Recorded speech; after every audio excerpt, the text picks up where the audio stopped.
Hello everybody, welcome to A Study in Celluloid. I'm Spencer Henderson and today I'm going to be talking about what I consider to be the best films of 2015. Now before I start this video, I have a little message to you bums working for the big movie studios who have flagged my videos for featuring clips from the movies I've talked about. I'm protected by law, okay? It's this little thing called fair use. Take a 10-second break from shoving French fries into your face and look it up. Now for all my viewers who are here to take in my opinion on what I believe to be the best movies to be released last year, disregard everything I just said. I should also mention that this isn't going to be your average top 10 list. First of all, because there are 18 films on it, even though one of them, technically speaking, is an honorable mention. And if you're someone who's going to sit there complaining that Jurassic World and Avengers Age of Ultron are contemporary masterpieces and deserve a spot on the list, then here's a suggestion for you. Grab a pencil and a piece of paper, write your list down and put it in your back pocket. Save it for a rainy day, okay? Look, don't waste my time commenting how wrong my opinion is. It's an opinion. That being said, here's the first movie that is also an honorable mention. So technically I guess it's number 18. And there's not a list of honorable mentions, by the way. Either I love a movie or it doesn't make the list, period. But that being said, my honorable mention is The Danish Girl. The movie was good, not great, but it featured what I would consider to be the best performance of the year. And to all you people perking up ready for me to say it's Eddie Redmayne's performance, well, surprise, it's actually Alicia Vikander. Her performance was mind-blowingly good, and honestly, if Kate Winslet wins Best Supporting Actress over Alicia Vikander at the Oscars, well, I guess that'll just be classic Oscars. Are you alright? The fact is, I believe that I'm a woman. And I believe it too. Surgery has never been attempted before. You're my whole life. It could kill you. It's my only hope. This is not my body. I have to let him go.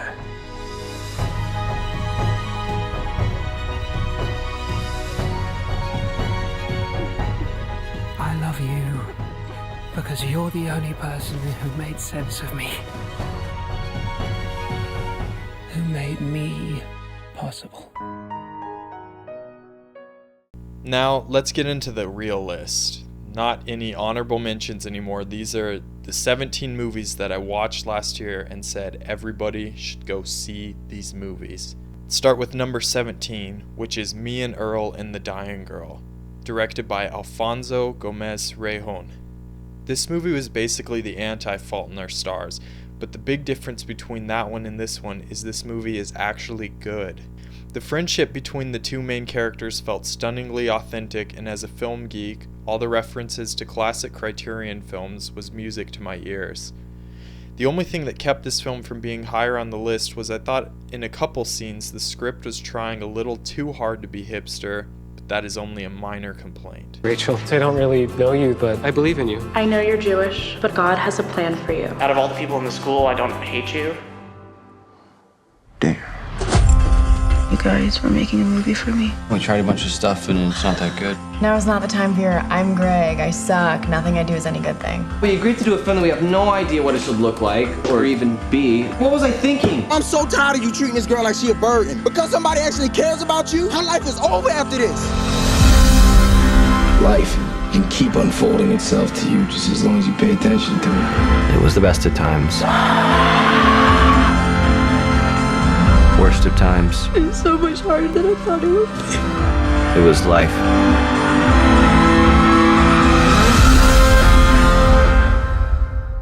Number 16 is Spring, directed by Justin Benson and Aaron Moorhead. I didn't see a trailer before I saw the film Spring and would highly encourage anyone interested in seeing this film to avoid all sorts of marketing for this film. All you really need to know is I would describe this movie as Before Sunrise if that film were directed by John Carpenter rather than Richard Linklater.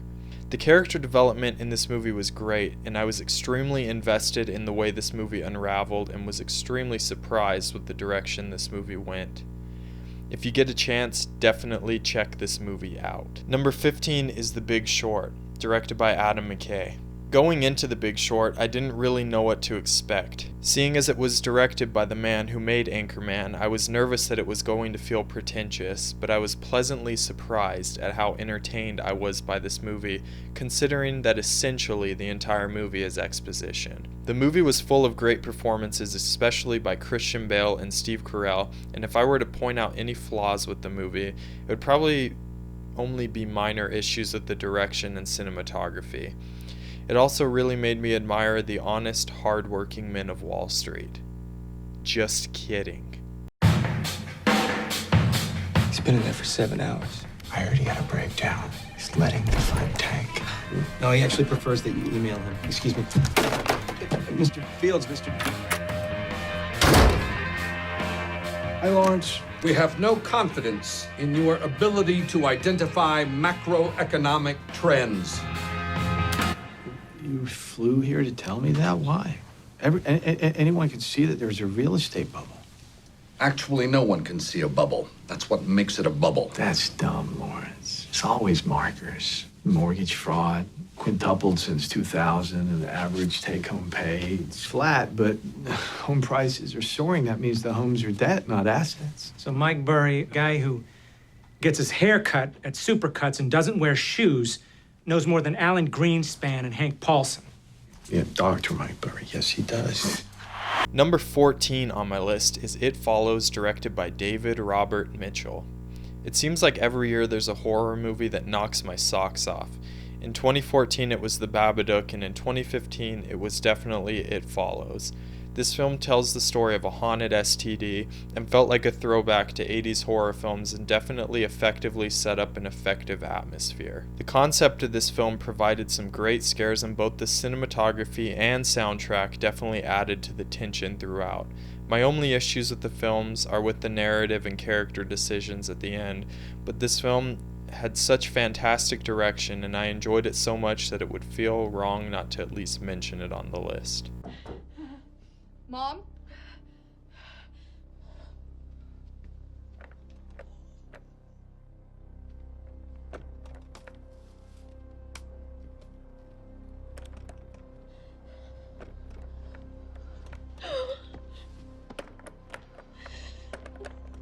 Mom, is that you? No, it's me. Yara? Yeah. Don't open the door! See?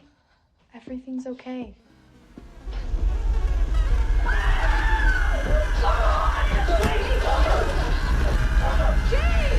What are you doing? Number 13 is Ex Machina, directed by Alex Garland. This type of film is all too rare nowadays, an adult cerebral science fiction film that requires thought and reflection. This film relies on narrative and the viewer's intelligence to tell its story, and features two standout performances from Alicia Vikander and Oscar Isaac, who both shine in their roles. Oh, and that Oscar Isaac definitely has a couple moves up his sleeve in the dance department. The small-scale storytelling adds to the tension and definitely helps flesh out these three characters, and the story definitely took the viewer in some very interesting directions. If you like movies that encourage thought, then you should definitely check this movie out. Trying to find a friend. Everybody's busy. Can't wait for the night to begin. You work all the candle. You work your fingers to the bone.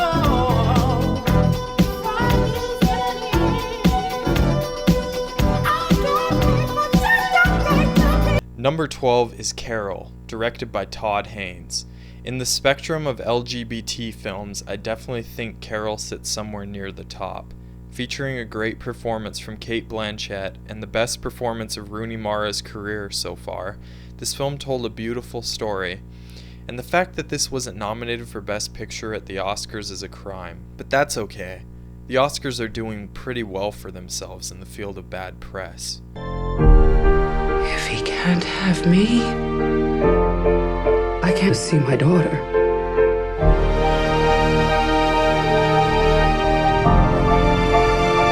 Everything comes full circle.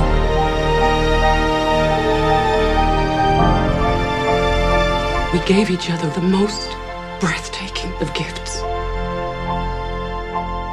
Number 11 is Steve Jobs, directed by Danny Boyle. I've heard several people complain about the inaccuracies in Steve Jobs, and I think those people miss the point of the movie entirely. The film was a character study of an enigma of a man whose ambitions often outweighed his decency. The performance of Michael Fassbender is nothing short of masterful, and the screenplay written by Aaron Sorkin features some of the strongest dialogue of 2015, featuring conversations that could basically be considered action scenes. The direction of this film is also surprisingly strong. The way they changed the aspect ratio and format they shot the movie on throughout the different periods of time was nothing short of genius.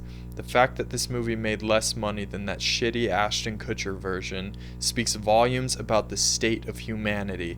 And if you missed this one, but saw that film, then you really need to get your priorities straight. You're gonna get killed. And I came here to stand next to you while that happens, because that's what friends do. That's what men do. I don't need your pass. We go back, so don't talk to me like I'm other people. I'm the only one that knows that this guy here is someone you invented. I'm standing by you because that perfect cube, that does nothing, is about to be the single biggest failure in the history of personal computing. Tell me something else I don't know. Number 10 is Inside Out, directed by Pete Docter. Now for all you hipsters out there who cry out in anguish how wrong that everyone was and that Inside Out is a complete ripoff of the classic TV show that everyone knows about titled Herman's Head, then allow me to rephrase what all the critics so poorly pointed out. Inside Out is the first movie of this kind that isn't complete garbage. And if you say you didn't get choked up when Bing Bong sacrifices himself, then you're not just a hipster, but a liar as well. So unbutton your top button and just admit that you love the movie, okay? Because we all know you did. This place is huge. Imagination Land? No way. Dream Productions? Rainbow Unicorn? She's right there. I loved you in Fairy Dream Adventure Part 7. Okay, bye. I love you. You can't focus on what's going wrong. There's always a way to turn things around.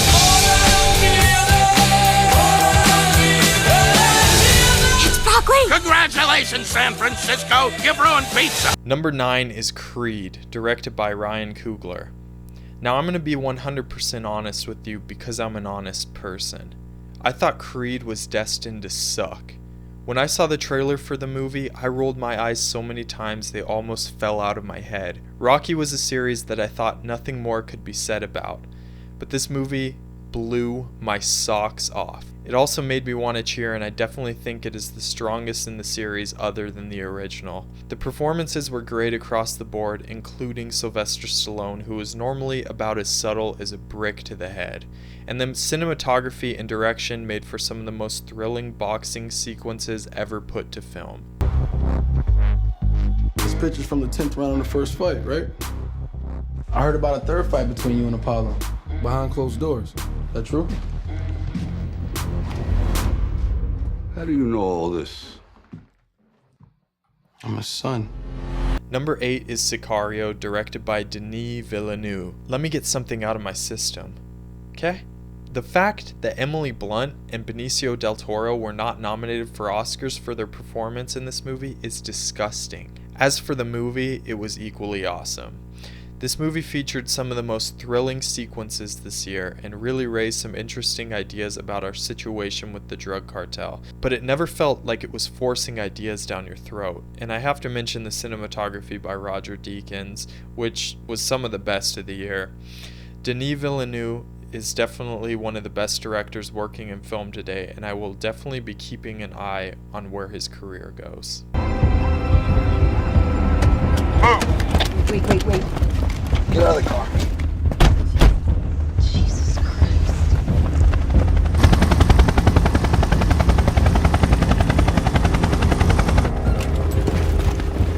Move again. Mueve tus manos. No move. Cúmate. No. Compas. Suelte la pistola. Tírela. ¿Ah? Pregunta, paisanos. ¿Quieren morir? Number 7 on my list is Star Wars The Force Awakens, directed by J.J. Abrams. Let me go ahead and chime in on the whole was it good, was it bad, and put an end to it indefinitely. Was it the best movie of 2015? No. In my opinion, it was not. If it was in your opinion, then whatever, that's cool. However, if you're one of those people who claim that this movie is worse than the prequels because it is, quote, a complete rehash of A New Hope, end quote, then allow me to explain just how much of an idiot you are. The whole point of this movie was to introduce a new generation to Star Wars. Not just a new generation of actors, but a generation of moviegoers. And if you're one of those people who deny the notion that there are people out there who have not seen the original film, then newsflash. I met people in line for this movie who had never seen the originals. Is this movie better than the originals? No. Is it perfect? No. Is it entertaining and a return to form for Star Wars? Absolutely. So if you really were in a miserable state throughout the duration of this film and did not even have a shred of fun, then I cannot communicate with you. And your expectations must have been unrealistic because this movie was a blast and everything it should have been. We need a pilot! We've got one! You! I'm not that ship! That much garbage!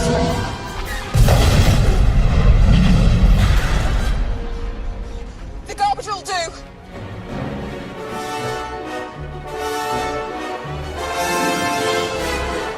Number 6 is Spotlight, directed by Tom McCarthy. This movie has been making a ton of best of 2015 lists, and it's definitely because it's just a flat out great movie.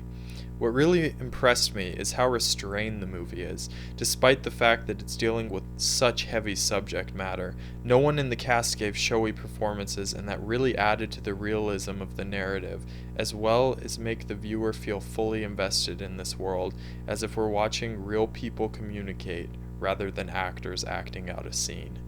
We got law. This is it. No, this is law covering for one priest. There's another 90 out there. Yeah, and we'll print that story when we get it, but we got to go with this now. No, I'm not going to rush the story, Mike. But we don't have a choice, Robbie.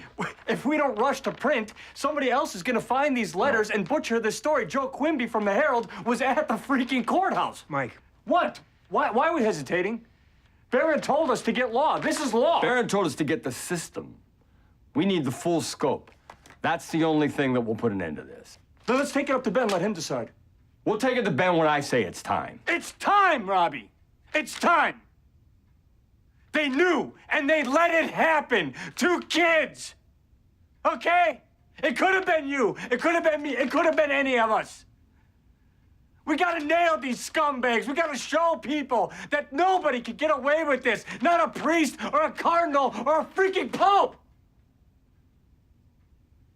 Number 5 is Beasts of No Nation, directed by Cary Fukunaga. Let me start off by saying that the fact that Idris Elba was not nominated for Best Supporting Actor at the Oscars for this performance is absurd.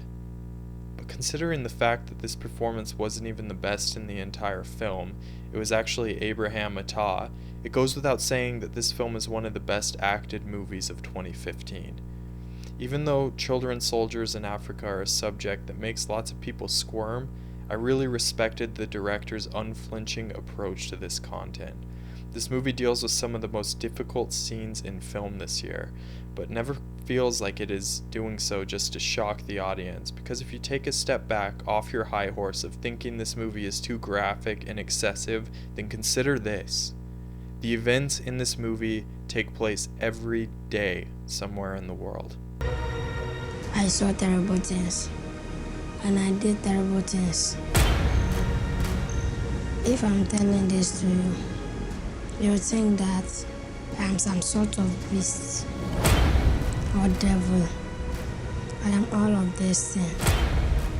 But I also have a mother, father, brother and sister, they loved me. Number 4 is The Revenant, directed by Alejandro González Iñárritu. There's really not much to say about The Revenant that hasn't been said already, but I'm going to go ahead and try anyways. This movie features 2 scenes that will probably go down in film history, and features, in my opinion, one of the best performances of DiCaprio's career. I've heard people who disagree, and here's my rebuttal. Name me one performance that is as physical and demanding as DiCaprio's in The Revenant. I mean, the guy slept in a carcass for this movie. Just give him the Oscar before he kills himself. Also, Tom Hardy's performance is pretty great as well. He really looked and acted like someone who belonged in the time period they were attempting to create, even though you couldn't understand him in some scenes. It is also impossible to talk about this movie without mentioning the cinematography. There are sequences in this film that are unbelievable. The style of shooting really made the viewer feel the tension of the narrative with long takes. I wouldn't be surprised at all if Alejandro González Iñárritu wins Best Director for the 2nd consecutive year, and I definitely think that this movie will go down as an all-time great.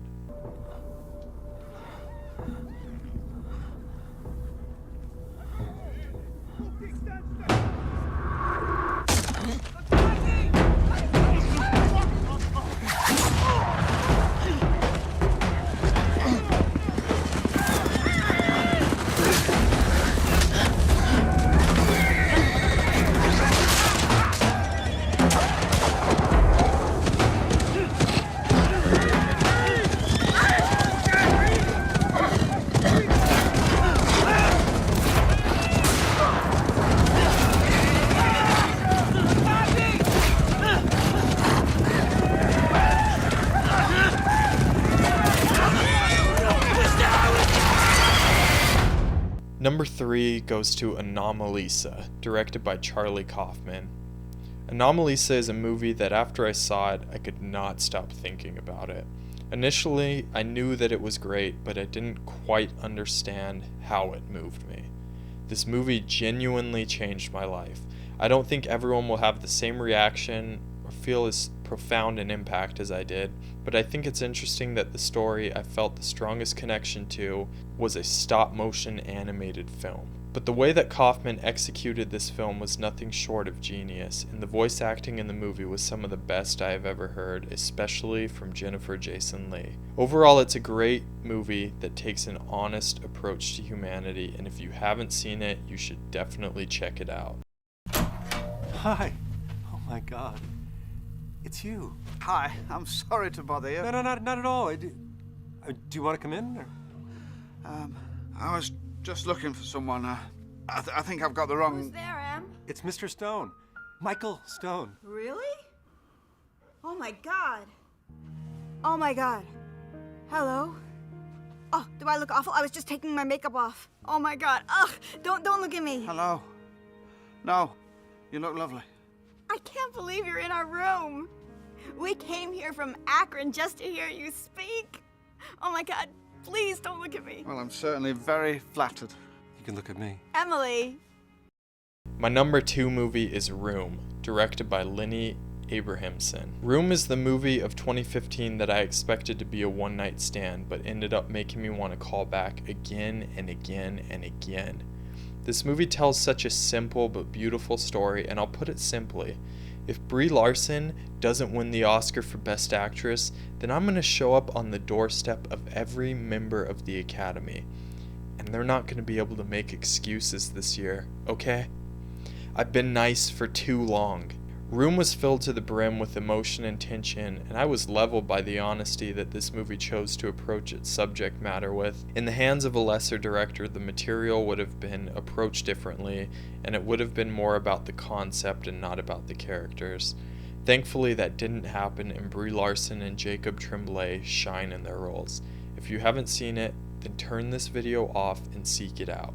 You will not regret it. I know. Truck. Wiggle out. Jump. Run.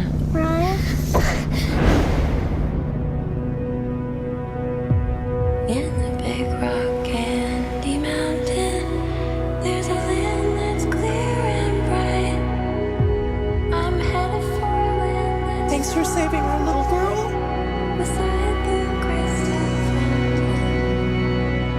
You're gonna love it. What? The world. And my number one for the movie is, drumroll, Mad Max Fury Road, directed by George Miller. No drum roll needed. It's probably pretty obvious if you know me. And you know what? It might be a cliche answer, but so what? Has it ever occurred to you that it really is just that good? If not, then I'm telling you right now that yes, it's that good. This movie exceeded every expectation I had for it. Even ones I didn't have, it still exceeded them. Okay? This movie is more layered than an onion. And it's also more layered than any action film in recent memory. I've heard several complaints about the story being too simple, and if you genuinely think that, then I want you to know from the bottom of my heart that that's not the case. The case is that you're just stupid and need everything spoon-fed to you. This is a movie that counts on its audience to pay attention to what is happening on screen. It rewards your attention by showing these characters grow through actions, not dialogue.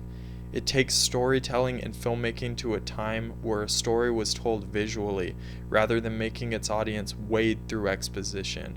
And not to mention, it features some of the most exhilarating action scenes ever put to film. This type of movie is all too rare in studio filmmaking nowadays, a blockbuster that has something on its mind, and filmmaking of this level should be rewarded. It's no coincidence that this film is a Best Picture nominee and George Miller is nominated for Best Director. What we got here is a damn good film. Why can't you stop? Drew, out of the way! Out of the way! What have you done? What have you done?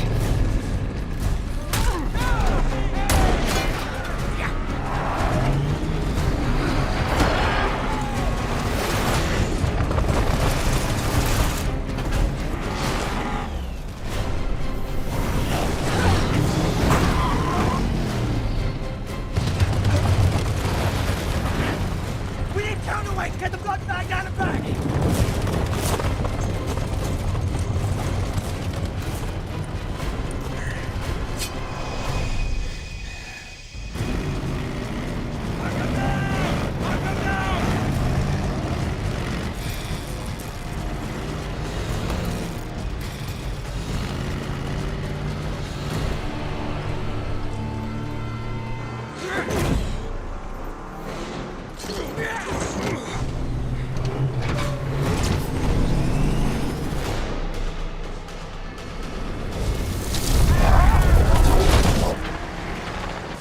Hey, head!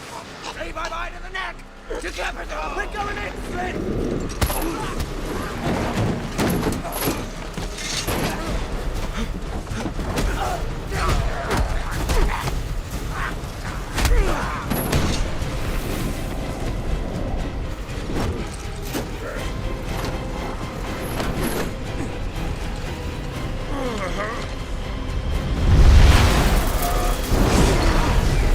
In conclusion, I just want to thank everybody for watching this video. I really hope you enjoyed it. I hope you found something to appreciate from it, and hopefully at least one movie that you loved last year made this list.